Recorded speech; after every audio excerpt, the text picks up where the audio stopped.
Welcome everybody in YouTube land to a live casted game of Purple War in the, what is this color? Let's call it yellow? It looks white on the minimap, I don't even know. In the Elves, we have got Chenla. Over on the other side of the map, spawning at 3 o'clock, we've got the Orc player. This is Ferret's Rock. Awesome, so this game, Purple War, you can find it on Steam. It's currently in early access. We've just done a giveaway in our live stream. This is completely live on Twitch right now. Anyways, this is in early access, and the game basically plays like StarCraft 1 or Brood War, whatever you know it by, with a little bit of mixture of Warcraft 3. So, like, the setting is very Warcraft 3, of course. Orcs, humans, elves, you know, all that stuff. You've also got some heroes. However, the actual mechanics of the game end up being much more StarCrafty. So you've got your 2 resource economy, which is just node-based essentially. The resources don't move around. You just make your bases by the resources.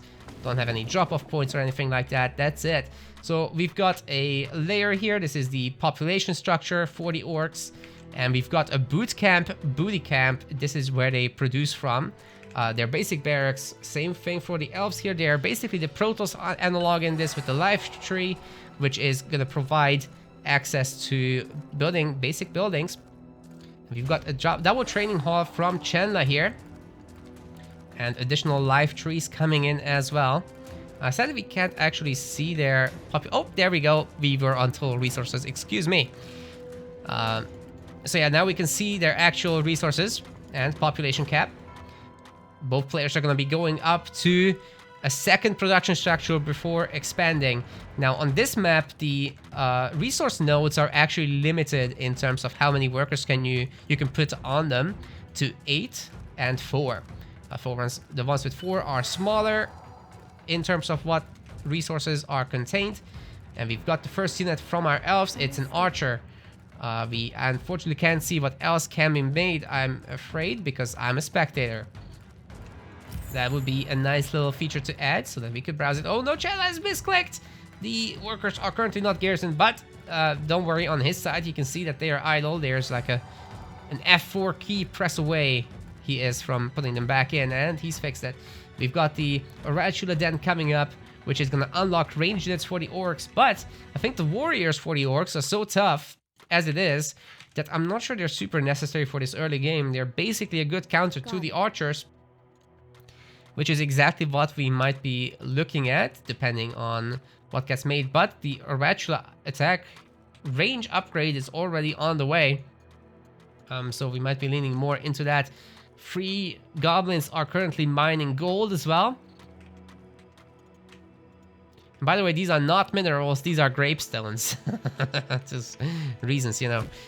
Second base coming up for, I think, both players. Of course, being the Protoss analog elves, they can just place down the base and leave with the fairy again. Whereas on the other side, the Zerg analog orcs are gonna put the worker inside the building. The worker is actually gonna stay safe, so it's a little bit like Warcraft orcs as well. But yeah, workers in there. Completely safe from attacks. You'll get it back after to actually work on things. Now, one little issue with the game is that the workers do like to spread out a little bit too much, and they end up moving away from the big nodes to the small nodes. So these will get oversaturated and the workers stop contributing. There is some automatic features in place to fix that on the worker side of things, but it doesn't always quite work out. Now, the academy is coming in. That's going to unlock the tier 1.5 units in the training hall. But for now, Chenla is just going to push the archer button a lot. Oratula are being made. So these are little poison-spitting beetles. Very nice to have behind the tough warrior line. 330 health on this boy with 32 damage. And just basically melee range.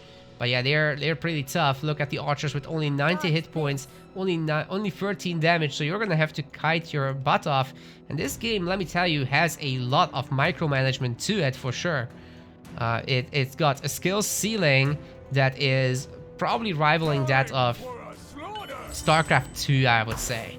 I wouldn't say it rivals the skill ceiling of Brood War because it's got way more quality of life features. Not as many as that of StarCraft 2, but more than that of Warcraft 3. And for my own viewers, of course, compared to Spellforce, it's again got a little bit fewer quality of life features. But it's not that kind of game, so we're going to be comparing it to Blizzard games, as that is clearly what it draws inspiration from. We've got Bladers from Chenla. Are you actually making these from the... Yeah, it's coming from the training hall. I'm still learning the tech trees, of course. We got the Guardians of Dobe, which is gonna be... Abode, sorry. That's the tier 2 building, where you can make, I believe... like golems from once you upgrade it. I don't exactly remember the unit roster of the elves. I was playing a little bit more humans and orcs in this stream, so that's basically my first time properly playing it in multiplayer. We've got the warrior movement speed coming in, which is going to make these boys obviously run faster, able to catch up with the archers. That's going to be fantastic for them. Now, what's so special about these bladers? They got pretty similar damage stats to the warriors, but not the health, not even close. So those are going to be tough cookies to take down. Let's see if we've got any upgrades coming in. We got the double forge. No, single forge, excuse me. The float is starting to get a little bit real for Ferret, so best expand, best spend the resources. Third base is coming in. So, you know, he's starting to get his affairs in order. Whereas Chenla is now making the L-seeds. So these are like these centaur girls, and they have got some pretty good damage. I believe they throw their spears, can even take care of air units. Chenla making a bunch of extra life trees here, just to make sure that the base isn't getting proxied or something, but these units get caught.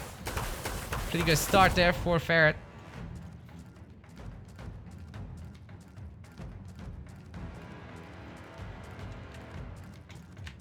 Righto, what's next? I really like that Chenla is putting down some extra cannons so that in case run-bys happen, he'll be able to take care of whatever stragglers come out. Okay, so the Guardians Abode is going to be making the Alcedes.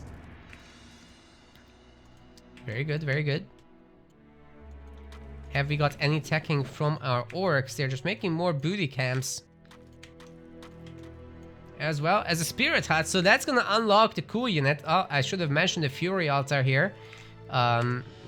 You know, that's the unlock condition essentially. The Forge is working on the ground unit upgrades. These are just line upgrades, so they're the +1/+1 upgrades that you might be familiar with from the Blizzard games. But Ferret is taking a not so great fight actually. They're kind of trading away with each other. And this might be a problem for Ferret before he gets out the sorceresses, which are extremely insane units that are able to deal with light units like this super easily. If Ferret is able to pump out a few more units, he should be okay, but he needs to buy as much time as possible now. A few defensive structures going up would be fantastic. These warriors are not going to be enough, and we still don't see any casters getting made.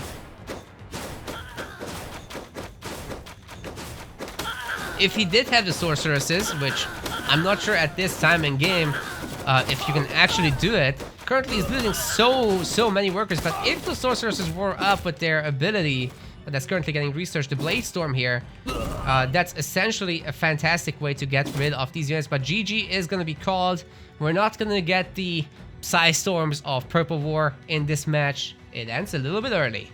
Right, so here are the post-game stats. There are replays in the game as well, and like I said, you can check it out on Steam. So yeah, if you're on YouTube, make sure to press that subscribe button, and you know, Twitch guys, we continue.